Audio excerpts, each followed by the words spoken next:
Hello everyone, I hope you guys are doing fantastic. Welcome back to another YouTube lecture for Standard 11th Commerce Economics. सबसे पहले तो wishing you all a very very happy new year. आने वाला साल आप लोगों को ढेर सारे मार्क्स के साथ खुश करे। आपके रिजल्ट्स बहुत अच्छे आए इस साल। सो बस आप लोगों की स्टूडेंट लाइफ में तो आप लोगों को यही दुआ मांगनी है अभी। तो चलो let's start with our today session. हम लोग कर रहे थे हमारा चैप्टर नंबर 4 ऑफ इकोनॉमिक्स जो है द इकोनॉमी ऑफ। आज हम लोग स्टार्ट करने वाले हैं हमारा very first lecture of 2026। So let's begin guys. चलो तो हमारा प्रीवियसली हमारा एफडीआई हो गया था। We finished foreign direct investment, we finished general problems of industrial sector.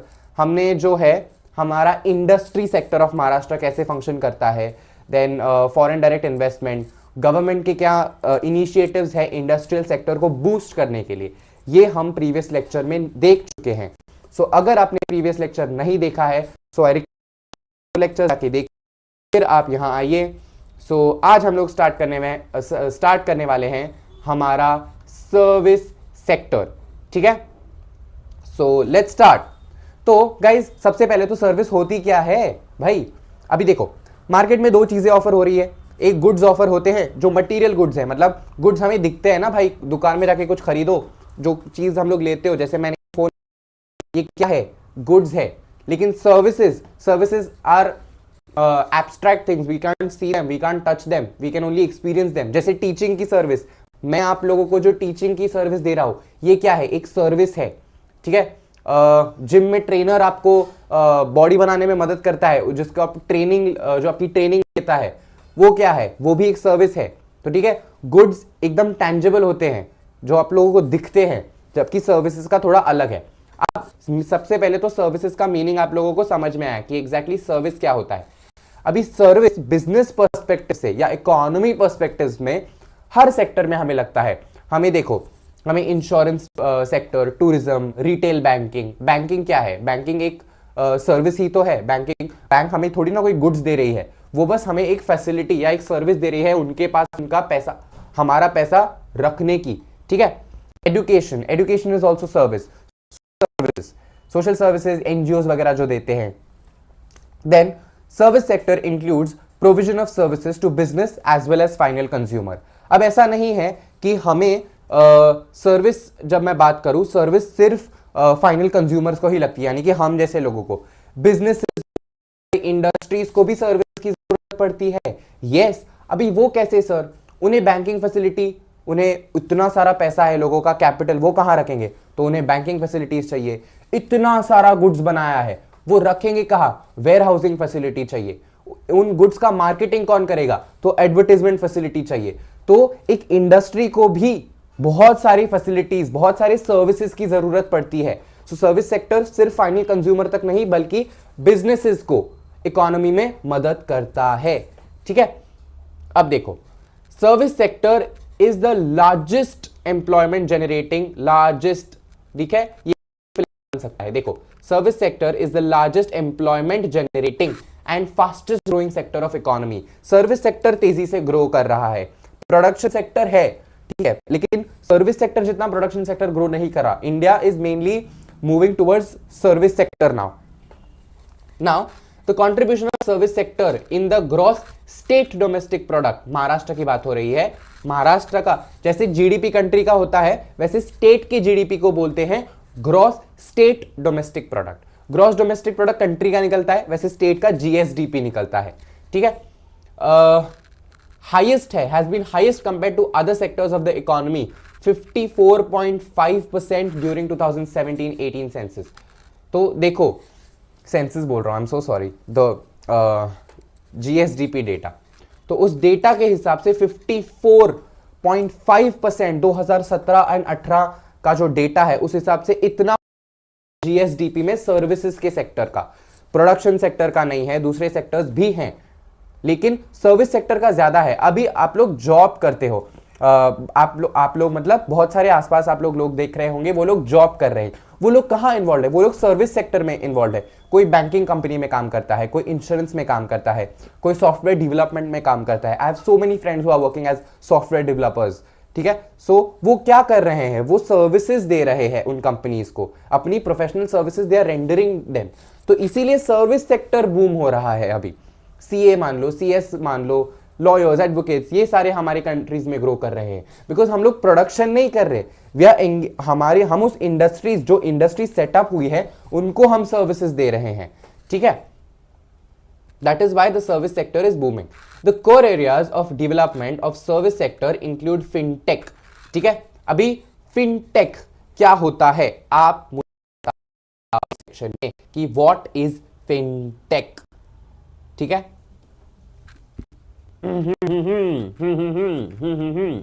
fintech क्या हो सकता है, fintech गेस लगाओ।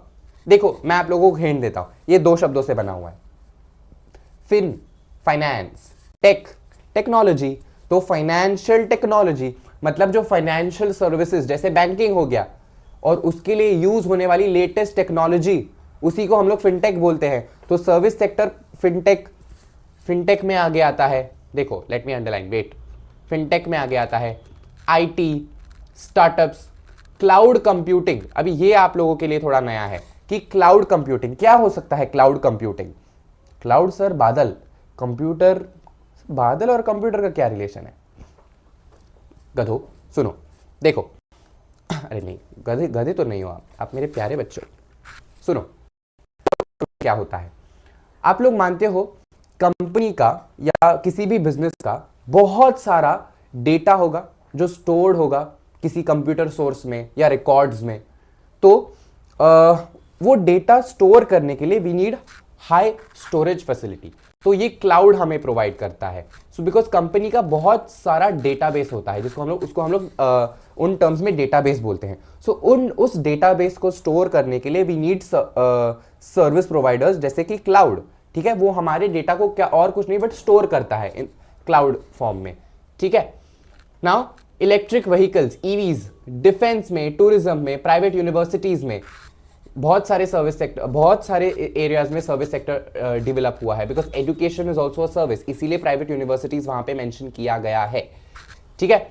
Government has also try to expand the service sector by various activities in the tier 2 cities. अभी tier 2 cities कौन सी होती है, एक होती है आपने सुना होगा, एक होती है सर टायर 1, दूसरी होती है टायर 2, टायर 3।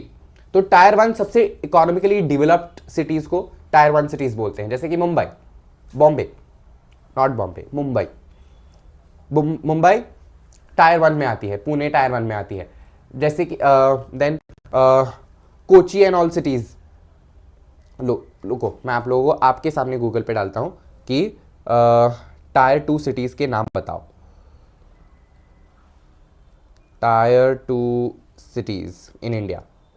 देखो टायर 2 में जयपुर, लखनऊ, चंडीगढ़, सूरत, कोची, इंदौर, भोपाल, विशाखापट्टनम, ये सारे नाम आए हैं गूगल पे, ठीक है, टायर 2 सिटीज को लेके। So tier 2 cities are nothing but, थोड़ा कैमरा मुझे ठीक नहीं लग रहा, ठीक है, एनीवेज। सो टायर 2 सिटीज है वो सिटीज है जहां पे इकोनॉमी डेवलप हो रही है। टायर 1 में हो चुकी है, टायर 2 में हो रही है, it's on the verge of developing, rapidly grow कर रहा है, इसीलिए वो टायर 2 तक आए हैं। अभी वो जल्दी कन्वर्ट होंगे टायर 1 में, ठीक है। नाउ अभी core areas of service sector, अभी सर्विस सेक्टर कौन से एरियाज हमारी महाराष्ट्र की इकोनॉमी में, ऐसे कौन से स्पेसिफिक एरियाज है, ऐसे कौन से स्पेसिफिक डोमेन्स है जहां पे सर्विस सेक्टर बहुत आगे है, इट्स इन द फ्रंट। तो सबसे पहला आता है हमारा इंफ्रास्ट्रक्चर, ठीक है। यहां पे हम लोग पढ़ने वाले हैं about the infrastructure. Core areas of service sector में सबसे पहले है इंफ्रास्ट्रक्चर। इंफ्रास्ट्रक्चर क्या होता है, what is infrastructure sir?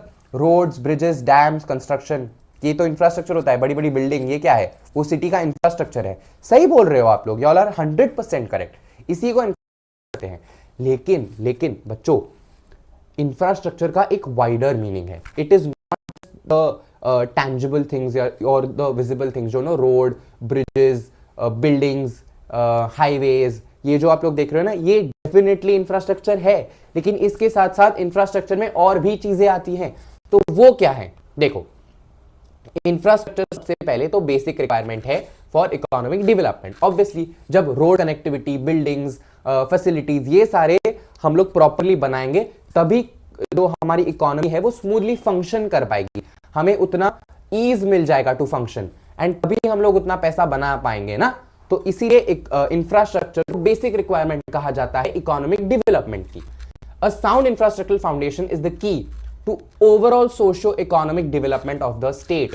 Socio economic क्यों बोला है? बिकॉज जब आप लोग नोटिस करो ना, किसी भी सिटी का या किसी भी स्टेट का जब इंफ्रास्ट्रक्चर क्लासी होता है या एकदम सॉर्टेड होता है ना, उसका सोशल स्ट्रक्चर मतलब वो सोसाइटी भी उसके साथ वो उतना पैसा भी कमा रही है।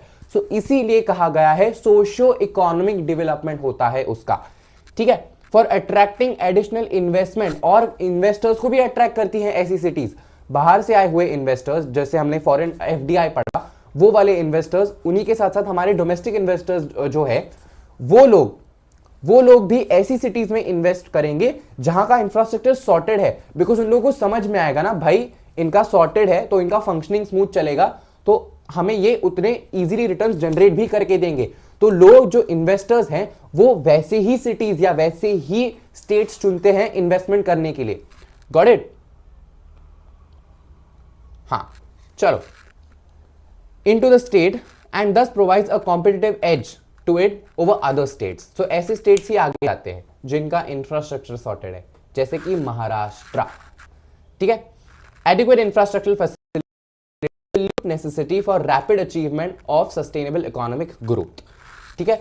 अगर इकोनॉमी को सस्टेनेबली ग्रो करता है, सस्टेनेबली ग्रो करना मतलब हमें नीचे नहीं आना है, हमने जो ग्रोथ किया है उस ग्रोथ को सस्टेन भी करना है और उसके ऊपर भी जाना है, इसको बोलते हैं सस्टेनेबल इकोनॉमिक ग्रोथ, ठीक है। एडिक्वेट इंफ्रास्ट्रक्चर फैसिलिटीज का होना बहुत बहुत जरूरी है। वो आप लोगों को कैसे समझ में आएगा? जब आप एक्चुअली इकोनॉमिक इंफ्रास्ट्रक्चर में क्या क्या चीजें आती है वो पढ़ोगे। देखो, क्लासिफिकेशन ऑफ इंफ्रास्ट्रक्चर, अभी इंफ्रास्ट्रक्चर दो तरह में बाइफरकेटेड है, एक आपका इकोनॉमिक इंफ्रास्ट्रक्चर है, दूसरा सोशल इंफ्रास्ट्रक्चर है। एक है इकोनॉमी वाइज बात करने वाला, जो आप लोगों को रेवेन्यू जनरेट करके देता है या जो इन टर्म्स ऑफ मनी बात करता है, ऐसा इंफ्रास्ट्रक्चर।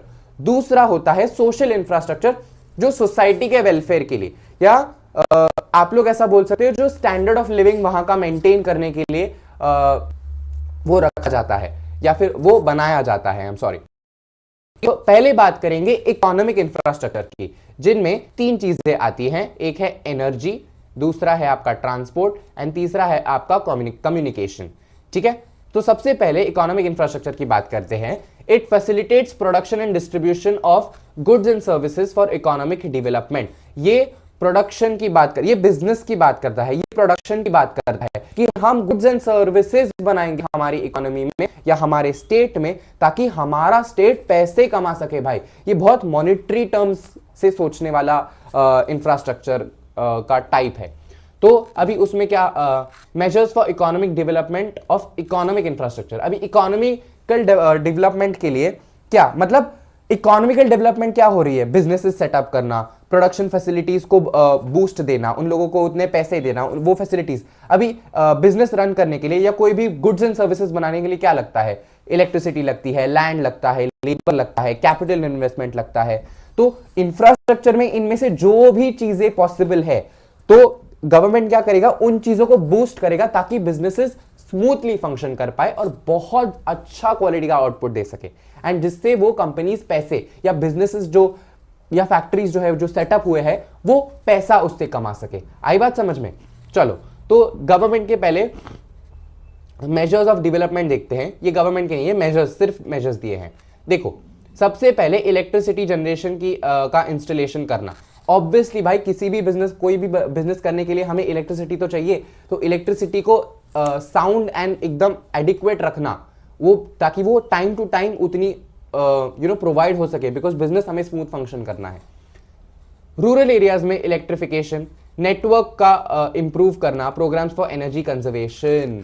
तो एनर्जी को हम कैसे कंजर्व करें, जैसे हम सोलर के बारे में सुनते हैं, shifting to solar energy now. तो हम प्रोडक्शन को कैसे सोलर पे डाल सके, वैसे मेजर्स लेना। रूरल एरियाज में इलेक्ट्रिफिकेशन करना, मतलब इलेक्ट्रिसिटी हर जगह पे पहुंचे ताकि लोगों का डेवलपमेंट हो, वैसे। Next is modified direct benefit transfer scheme to LPG consumers in the state. अभी direct benefit transfer scheme scheme ऐसे इंसेंटिव्स होते हैं जो लोगों के डायरेक्टली ना पैसा अकाउंट में जाता है।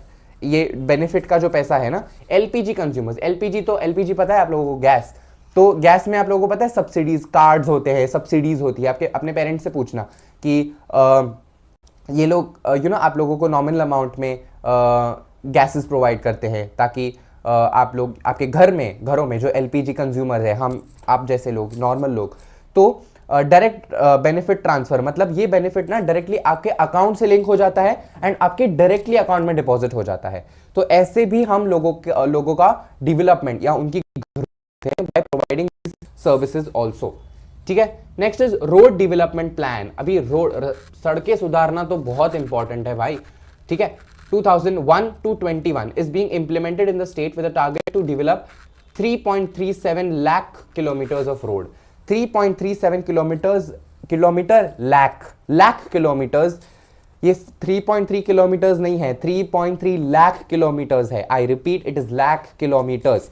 इतने एरिया को डेवलप करना, इतने एरिया बोल रहा हूं, इतने रोड्स को, इतने लंबे रास्ते को डेवलप करने का टारगेट है रूरल डेवलपमेंट प्लान 2001-2021। ये टेन्योर रखा है उन्होंने गैप रखा है कि इस ड्यूरेशन में हमें इतना रास्ता अच्छा करना है। ठीक है, जो कच्चे रास्ते हैं उन पे काम करना है in easier way. Metro railway has started in Mumbai and Nagpur. Mumbai Nagpur metro मैंने I have never experience, but मैंने सुना है काफ़ी। तो अभी हाल ही में मैं इंस्टाग्राम देख रहा था एंड थोड़ा आउट ऑफ द कॉन्टेक्स्ट बात करते हैं अभी, चलो। तो मैं हाल ही में इंस्टाग्राम देख रहा था एंड मुंबई मेट्रो की ही मुझे एक रील आई। तो देयर इज अ टीवी का शो कुछ बहुत फेमस ना ये नागिन, वो आ रहा है अभी, तो हाल ही में शुरू हुआ है। तो उन्होंने प्रमोशन कैसा किया है ना, उन्होंने पूरी मेट्रो को ऐसे साफ बना दिया। ठीक है, अगर आई डोंट नो आप लोगों के फीड में वो आया कि नहीं, बट मेरी फीड में आया तुरंत। एंड उन्होंने पूरा ना उसको ऐसे स्नेक बना दिया एंड वो जो एक्ट्रेस है उसके पोस्टर्स भी उस पर लगे हुए हैं, कलर्स टीवी का लोगो लगा हुआ है एंड सो तूफान लेवल प्रमोशन हो रहा था। पूरी मेट्रो भाई, पूरी की पूरी मेट्रो भर दी। तो मेट्रो से मुझे वो याद आया, coming back to the topic now, Pune में मेट्रो स्टार्ट हो गई है by the way and I am a metro user. मैं मेट्रो से ट्रैवल करता हूँ पुणे में यहाँ वहाँ जाने के लिए। ठीक है, सो मेट्रो का बनना भी इंफ्रास्ट्रक्चर डेवलपमेंट है 100%, यस। ठीक है, next is Maharashtra port development policy was constituted for integrated development of ports. अभी पोर्ट्स मतलब क्या, ये कौन से पोर्ट्स की बात हो रही है? करेक्ट, शिप वेसल, एयर, जो शिप्स होती हैं, बड़े बड़े वेसल्स होते हैं जो समंदर से हमारे यहाँ आते हैं। तो कोस्टल रीजन में हमें पोर्ट्स बनाने पड़ते हैं शिप्स के लिए। शिप्स के पोर्ट्स होते हैं, जैसे हवाई जहाज वाले को हम लोग एयरपोर्ट्स बोलते हैं। लाइक एरोप्लेन्स का एयरपोर्ट होता है, वैसे शिप्स का पोर्ट होता है। तो ऐसे पोर्ट्स हमें डेवलप करने पड़ते हैं ताकि जब इंपोर्ट एक्सपोर्ट हो, जब बाहर से ऐसे जहाज़ों से जब हमारे यहाँ मटेरियल या फिर गुड्स या जो भी इंपोर्ट हमने किया है वो, तो हमारे पास पोर्ट एंड पोर्ट के साथ साथ पोर्ट में वेयर हाउस बनाना पड़ता है ताकि जो गुड्स आए वहाँ पे रखने पड़ते हैं। Then there is a concept कि जो खरीदने आने वाला होता है, जो वो ओनर होता है बिजनेस का, वो फिर पोर्ट पे आता है, वो गुड्स को छुड़ाता है, वहाँ पे कस्टम्स पेमेंट करना पड़ता है। So it's again it's a long procedure ports पे भी। तो पोर्ट्स का सॉर्टेड एंड एकदम सॉर्टेड इंफ्रास्ट्रक्चर पोर्ट्स का होना भी बहुत ज़रूरी है इकोनॉमी के लिए। Because hello I am so sorry, मैंने गलती से टैब स्विच किया तो टेक्स्ट बुक चला गया आप लोगों का, आई am so sorry.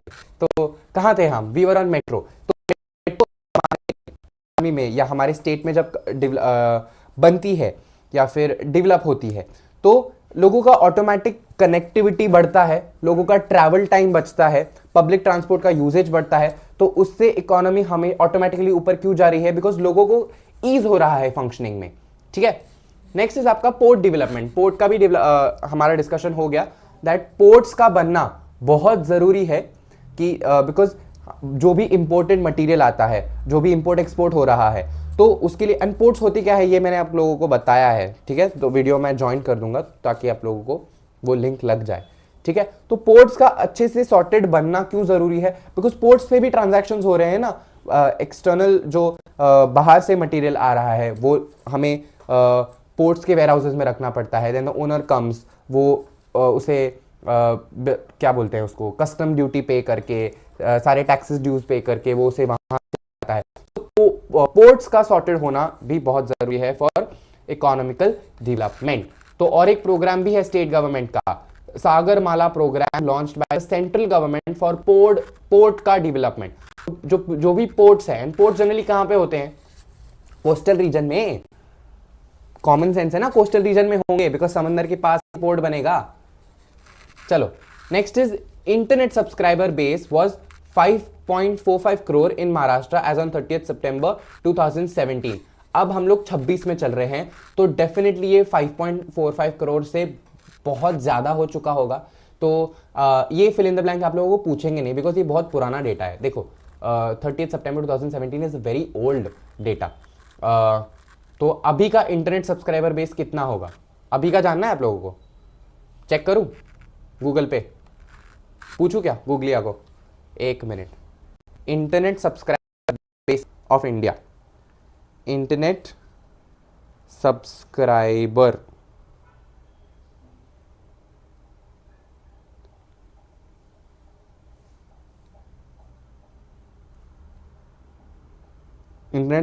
Base in Maharashtra, यहां पे आ रहा है over 100 million users and around leading India in urban subscription 76 million. भाई मुझे करोड़ में बता भाई।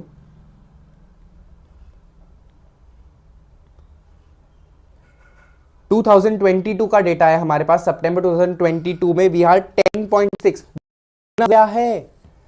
देखो कितने, क्योंकि छोटे बच्चों से लेके बड़े बूढ़ों तक अभी इंटरनेट यूजर्स है हमारे पास। सो कितना बोला उन्होंने? 10, यार एक तो इसे लिखना इतना मुश्किल है।